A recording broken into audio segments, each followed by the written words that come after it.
My wife demanded, "I need access to your inheritance or I'm leaving." I said, "Leave then." She thought I was bluffing until she saw I'd moved the funds into an irrevocable trust that specifically excludes spouses.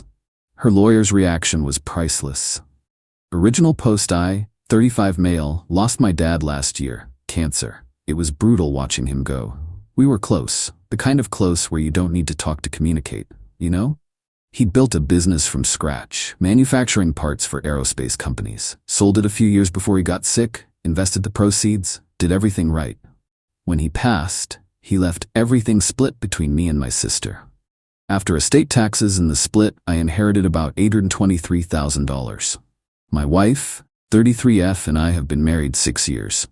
She works part-time as a bookkeeper, pulls in maybe $28,000 a year. I'm a mechanical engineer, make around $94,000. We've always kept separate accounts. Her checking, my checking, one joint account for mortgage and bills. It's worked fine. When the inheritance cleared, I put it in a separate investment account at a different bank. Just my name. I told her about it immediately, showed her the statements, the exact amount, everything. I'm not the type to hide finances. She said all the right things. How sorry she was about Dad. How grateful she was that he'd been so smart with money. How it was a good safety net for us. How we wouldn't touch it unless we really needed it. That lasted maybe 3 weeks. Started subtle. We're having coffee one morning and she goes, "You know, I was thinking, we should really update the kitchen. It's looking dated. We renovated the kitchen 5 years ago. It looks fine. Use some of the inheritance," she continued, "just like $30K. We'd get it all back when we sell anyway. The kitchen's fine. Well, my car's getting old." Her car is a 2019 Honda Accord, has 40,000 miles on it. Your car's practically new. "I just think we should enjoy the money, you know? Your dad would want us to enjoy it." I let it go. But it kept coming up. Different angles every time. I've been thinking about going back to school, getting my CPA. I could quit work, focus on studying, the inheritance could support us. I could take a few months off work, travel, clear my head, we have the money. We should invest in rental properties, use the inheritance as down payments. Every conversation somehow looped back to that money. Then one Tuesday night we're having dinner. I made chicken parmesan. She puts down her fork and looks at me with this expression I'd never seen before. Hard, determined. "We need to talk about your inheritance." Something in her tone made my stomach drop. "Okay. I want to be added to the account." I stopped chewing. "What?" "I should have access, full access. We're married. What's yours is mine, what's mine is yours. That's literally what marriage means. That's my dad's money. He left it to me. And you're my husband. We're supposed to be partners in everything. How can we be partners if you're keeping this huge pot of money separate from me?" "It's not separate from you. You know about it. You know exactly how much is there. I'm not hiding it. But I can't access it. I can't transfer money. I can't make investment decisions. I have zero control. That's not a partnership.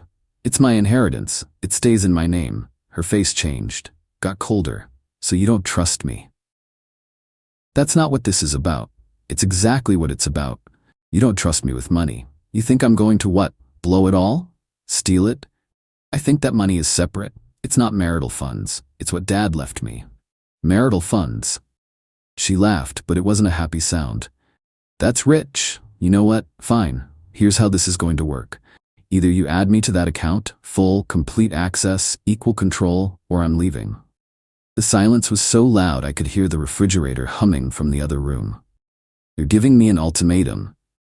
I'm telling you what I need to feel like an equal partner in this marriage. By threatening to leave if I don't give you access to my inheritance. By making it clear that I won't stay in a marriage where my husband doesn't trust me with money." I looked at her, really looked at her. This woman I'd married 6 years ago, who I'd built a life with, who was now sitting across from me threatening to leave if I didn't hand over almost $1 million. "Then leave." She blinked. "What? You heard me. If that's your ultimatum, leave." "You don't mean that." "I absolutely mean it. You want to end our marriage because I won't give you access to my dad's money? Fine, end it." "You're calling my bluff. I'm calling your ultimatum. There's a difference."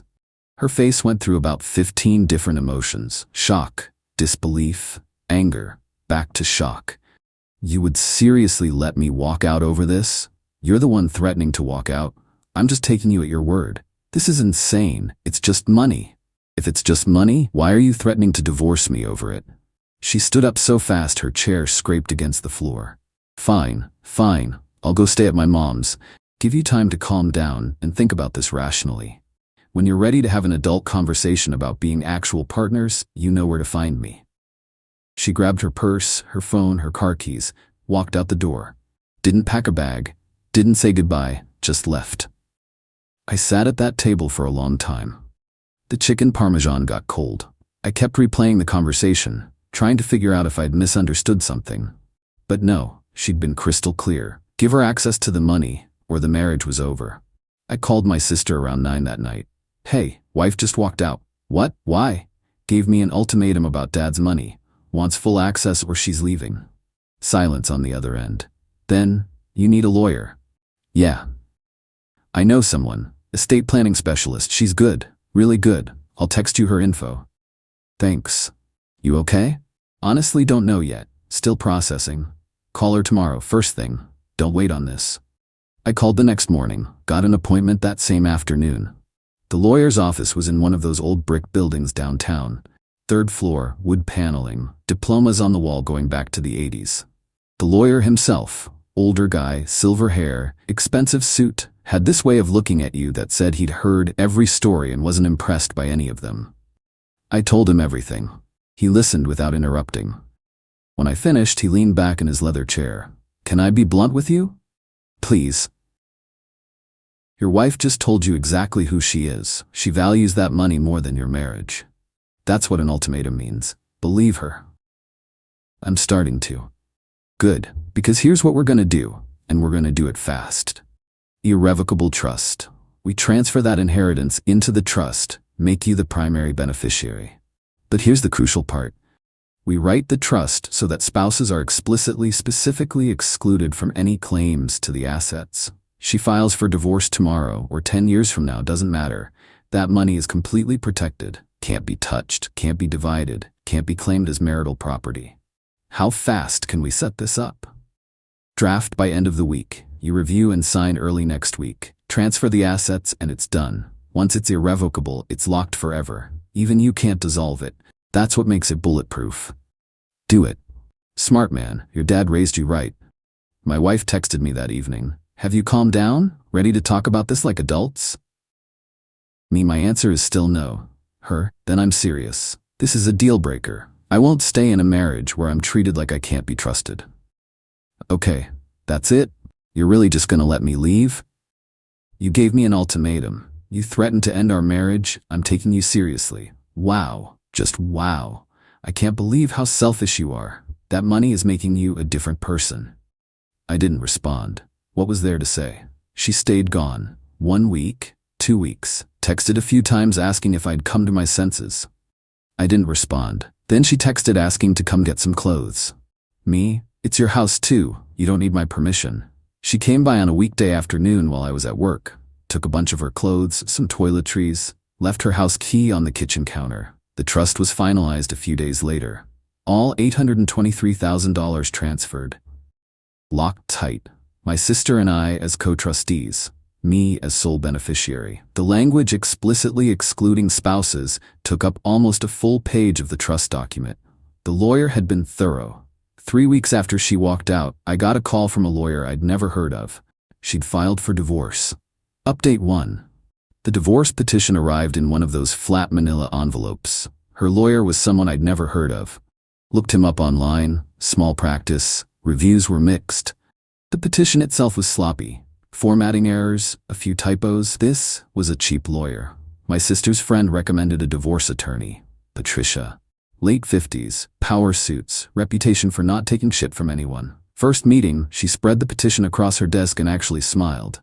She's asking for half the inheritance. That's not happening. Oh, I know. What's funny is she doesn't know that yet. Patricia tapped the page. This is going to be a very educational experience for her.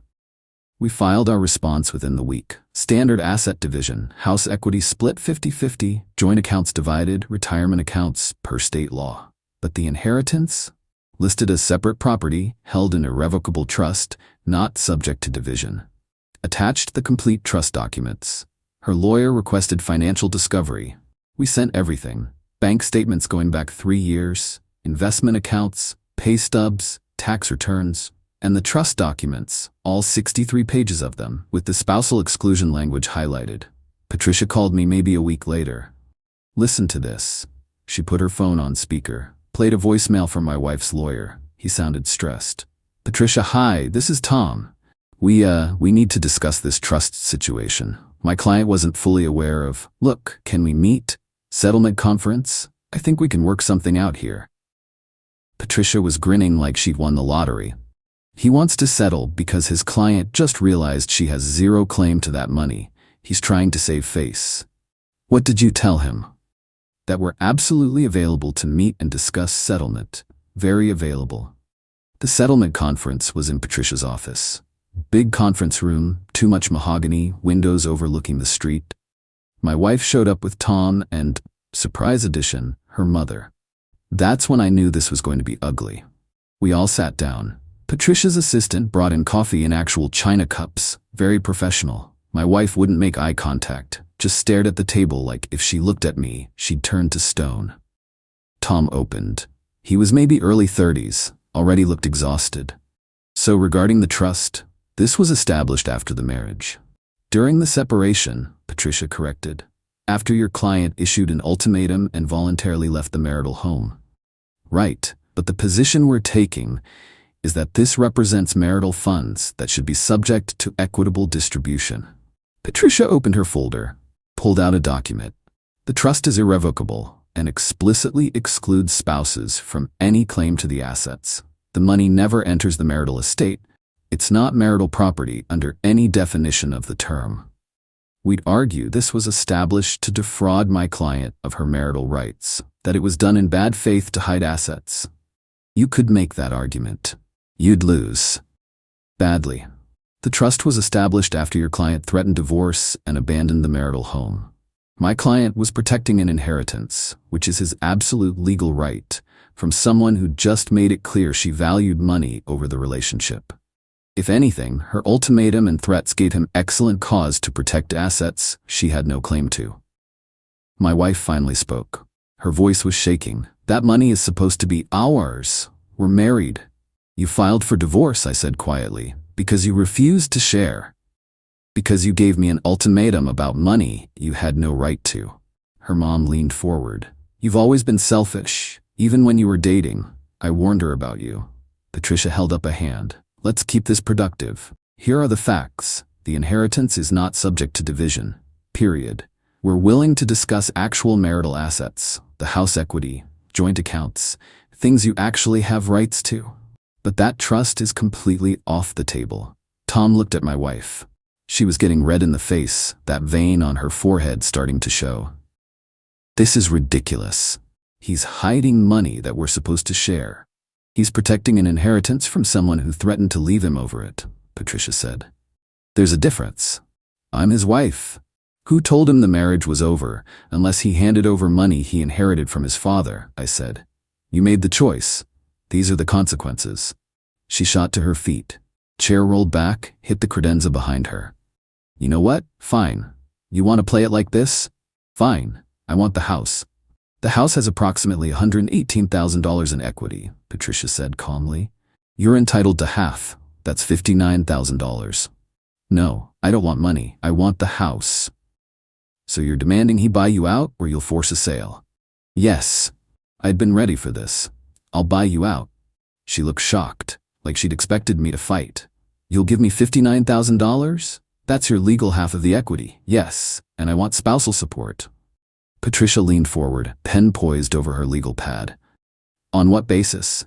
You're employed. Part-time, I only make like $28,000. He makes over $90,000. That's not fair. You chose to work part-time. You're perfectly capable of full-time employment. The court doesn't subsidize lifestyle choices. Tom cleared his throat. We could argue rehabilitative support. Time for her to increase her earning capacity. Sure, you might get temporary support. Year, maybe 2. probably $500 a month. You want to pay me $5,000 in fees to fight for $12,000 total? Tom looked at my wife. She was doing mental math. I could see the calculations running. He should pay my legal fees? He has money. No, I said, you have almost $1 million in a trust that's irrevocable. I can't access it to pay marital debts. You wanted this divorce, you pay your lawyer. Her mom started whispering to her urgently. My wife's face was going from red to purple. This is complete garbage. You're screwing me on purpose. You screwed yourself when you threatened to leave me over money that was never yours. You walked out. You filed for divorce. You don't get to be mad about consequences now. Tom stood up. Let's take a break. 15 minutes. They left. Patricia looked at me. She's going to come back with demands, specific items from the house. Prepare yourself. She was right. 20 minutes later, they filed back in. My wife had a legal pad with a list, handwritten, probably done in the break room. She wanted the living room sectional we'd bought at Ashley Furniture for $3,200, the bedroom set from her grandmother, my TV, the 65-inch Samsung, my first edition collection of Asimov novels that Dad had given me over 20 years, my framed signed jersey from a Celtics game, even my car, the paid-off Toyota Camry. I said no to each one. You owe me, after everything. I owe you half the marital assets as defined by law. That's it. You don't get to take things out of anger. Those books are worth thousands. They were gifts from my father over 20 years, not marital property. You're stealing from me. Requesting property you have no legal right to after filing for divorce is closer to attempted theft, actually, Patricia said mildly. We negotiated for another 3 hours, finally hammered out an agreement. She gets $59,000 for her half of the house equity. She keeps her Honda, already in her name anyway. She gets her personal items and half the furniture, the stuff we'd bought together during the marriage, not family stuff or gifts. No spousal support. Each pays own attorney fees. We split the roughly $4,000 in credit card debt 50-50. She signed. But the look she gave me when she did, pure, undiluted hatred. You're going to regret this, she said. I really don't think I will, I replied. Update 2. Divorce got finalized about 6 weeks later. I paid her the $59,000 from my regular savings. Hurt to take that hit, but worth it to own the house free and clear of her. She moved into an apartment, told people she was staying with her mom temporarily. The temporary part lasted maybe 2 weeks before the real show started. First move, reputation destruction. She started telling everyone we knew that I'd hidden money from her, that I'd cheated her in the divorce, that I'd manipulated the legal system to steal what was rightfully hers. Mutual friends started calling. Dude, what happened? She's saying you hid assets? I kept it simple. We got divorced. It's over. Not going to argue about it. Most people understood. Some didn't. Lost maybe 4 or 5 friends who just accepted her version without question. Those friendships weren't real anyway. Then she escalated. I got a piece of mail at my house, hand-delivered, not through USPS. It was an invoice she'd written out on notebook paper. Claimed I owed her $14,500 for home improvements she'd funded during the marriage. I took a photo, sent it to Patricia. Patricia sent her a letter. Divorce is final. All claims are resolved per the settlement agreement signed by both parties. Any further contact must go through this office. Continued direct contact constitutes harassment. My ex started texting me anyway. Different number, she'd gotten a new phone. You destroyed everything. Hope you're happy with yourself. You're going to regret what you did to me. Everyone is going to know what kind of person you really are. Blocked the new number after the 4th message. That's when things got concerning. Her mom called my office, called my boss directly, somehow got his extension, told him I was illegally withholding money from my ex-wife and that authorities might be investigating. My boss, who I'd told the whole story to months ago, told her not to call again and hung up. But he pulled me into his office after. Your ex-wife's mother just called me. I know. I'm sorry. Don't be sorry. Just wanted you to know it happened. I told her not to call again. If she does, we'll handle it officially. I appreciate that. You good? Yeah, just dealing with fallout. Patricia sent formal cease and desist letters to both my ex and her mom. Legal language about harassment, defamation, and potential consequences if contact continued. Quiet for about a week. Then my ex filed a motion to reopen the divorce. Her grounds? She'd signed the settlement under emotional duress, didn't fully understand the legal implications. And there were undisclosed assets, the trust, that should have been divided. Patricia called me. She sounded almost cheerful. Don't worry, this is a desperation move. She's got nothing, but we have to respond, and honestly, I'm going to enjoy this. Back to court. Same judge who'd signed off on the divorce. He looked irritated when he saw us on the docket. My ex had hired new representation. Guy in an expensive suit, fancy leather briefcase. This was costing her serious money. New lawyer stood up. His name was Richard. Very smooth. Your Honor, my client signed the settlement agreement under coercion. The trust established during the separation contains what should be marital assets subject to equitable distribution. Patricia stood up. She had this presence. You paid attention when she spoke. Your Honor, may I present a timeline? She walked through everything methodically. My ex's ultimatum, her leaving the house, staying gone for 3 weeks, the trust being established during the separation for legitimate estate planning purposes, the full financial disclosure during discovery, my ex's own statements in deposition acknowledging the inheritance. Then she presented the trust documents, showed the court the irrevocability clauses, the explicit spousal exclusions, the legitimate purposes for protecting inherited assets. The judge read through it all. When he looked up at my ex, his expression wasn't friendly. Ma'am, you were aware of this inheritance when you filed for divorce? Yes, Your Honor, and you had legal representation throughout the proceedings? Yes, but my lawyer didn't. Did you sign the settlement agreement after having opportunity to review it? I did, but I didn't understand that the money would be. That's not fraud, ma'am. That's you not liking the outcome. He set the papers down, looked at her over his glasses. Your motion is denied. The settlement stands as signed. Furthermore, he paused, let it sink in. If you file any additional motions without substantial new evidence of actual fraud or coercion, I will entertain a motion for sanctions. Do you understand what that means? My ex looked at her expensive lawyer. He wouldn't meet her eyes. It means you'd pay his legal fees, the judge clarified, and possibly face penalties for frivolous litigation. Are we clear? Yes, she said quietly. Good, we're done here. Outside the courthouse, my ex tried to approach me. Both lawyers moved to block her simultaneously. You took everything, she yelled across the space between us. I took what was legally mine. You chose to leave. You chose to divorce. You just don't like that there were consequences. I loved you. I gave you 6 years. You gave me an ultimatum over money. That's not love. That's greed. You're gonna die alone. Patricia pulled me toward the parking garage. Don't engage. It's over. We got coffee at her office after. She made it in one of those fancy machines that probably costs more than my monthly car payment. That's done, she said. Judge made it crystal clear. No more motions without serious grounds. Any lawyer who takes her case at this point is either incompetent or desperate. What if she tries again anyway?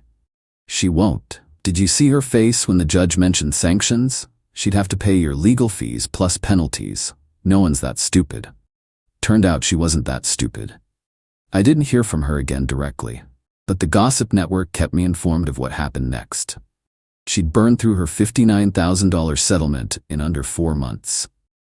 New SUV, some Nissan Pathfinders she didn't need, new furniture for the apartment, 10-day trip to Aruba, helping her mom catch up on bills, eating out constantly. When the money was gone, she tried to get a personal loan. The bank called me to verify employment and income. She'd listed me as a reference without asking. I told them I wasn't comfortable providing a reference for my ex-wife. Loan denied.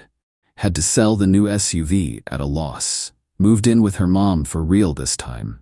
The part-time bookkeeping job wasn't enough to live on. She tried to get full-time hours, but they'd already hired someone else for those positions. Last I heard, she was working 2 part-time jobs, her original bookkeeping gig and something at a retail store. Still telling everyone who'd listened that I'd financially ruined her. Meanwhile, I refinanced the house at 2.8%. The trust kept growing. Conservative index funds, consistent returns. My sister and I set up a scholarship fund in Dad's name. Gave out 2 scholarships this year to local engineering students. Dad would have liked that. Life was pretty good. Final update. It's been about 14 months since the divorce finalized. Time to close this chapter. My ex ended up getting a full-time accounting position at a different firm. Pays better than the bookkeeping job. She's still living with her mom, but I heard she's looking for her own place. Also heard she's dating someone. Hope it works out better this time. Her mom still badmouths me, tells anyone who'll listen that I stole from her daughter. Most people who know both sides just nod politely and move on. Some believe her. Can't control that. I've had to cut off a few mutual friends who kept pressuring me to help her out financially because I have the money and she's struggling. Those people got a firm no. When they wouldn't drop it, I cut contact. Real friends don't do that. The house is completely mine. Refinanced, made some updates, repainted the living room, got new furniture, turned the spare bedroom into an office. It feels like my space now, not our space. That was more important than I expected. The trust is doing exactly what it's supposed to. Growing steadily, conservative investments. My sister and I expanded the scholarship fund. We're giving out 4 scholarships next year instead of 2. Feels right. Feels like Dad's legacy is doing good. Got promoted at work a few months back. More responsibility, more pay. Been putting the extra money toward paying off the mortgage early. Should have it done in 8 years instead of 25. Started seeing someone about 4 months ago. She's a high school math teacher, has her own condo, completely independent. When I told her about the divorce, just the basics, her response was, "She gave you an ultimatum about your dad's inheritance?" What did she expect would happen? That was it. No digging for details. No questions about the amount, no hints about access, just acknowledgement that my ex made a really bad decision. We're taking it slow, but it's good, it's normal. No games, no manipulation, no financial demands. Just 2 people getting to know each other. My ex texted me a few months back from yet another new number. "Just want you to know I'm doing fine, better than ever. Never needed your money anyway." I didn't respond. Patricia had warned me about this, the "I'm doing great" message designed to make me feel guilty or get a reaction. I ignored it. The whole experience taught me something important. When someone shows you who they are, believe them the first time. When someone tries to manipulate you with ultimatums, let them follow through. When someone values money over relationship, let them choose the money. My ex saw that inheritance as a jackpot she deserved access to because she had a marriage certificate. When I said no, she thought an ultimatum would force my hand. Thought I'd cave. Thought I valued the marriage more than my principles. She miscalculated. The money wasn't even really about the money. It was about what Dad built, what he wanted to leave behind, his legacy. My ex wanted to control it, spend it, make decisions about it just because she married me. That's not how inheritance works. That's not how marriage works. When she demanded access or threatened to leave, she showed me exactly who she was. Someone who'd leverage our marriage for financial gain. Someone who'd issue ultimatums instead of having partnership. Someone who saw dollar signs, not a relationship. I called her bluff. She left. She filed. She tried to claim money she never had rights to. The legal system said no. She tried again. The judge told her to stop wasting everyone's time. Now she's living her life. I'm living mine. We're both better off apart. The trust did its job. Protected Dad's legacy from someone who thought marriage entitled her to it. Looking back, that ultimatum was probably the best thing that could have happened. Showed me who she really was before kids got involved. Before more time got wasted. Before things got messier. To anyone dealing with something similar, protect yourself. Set boundaries.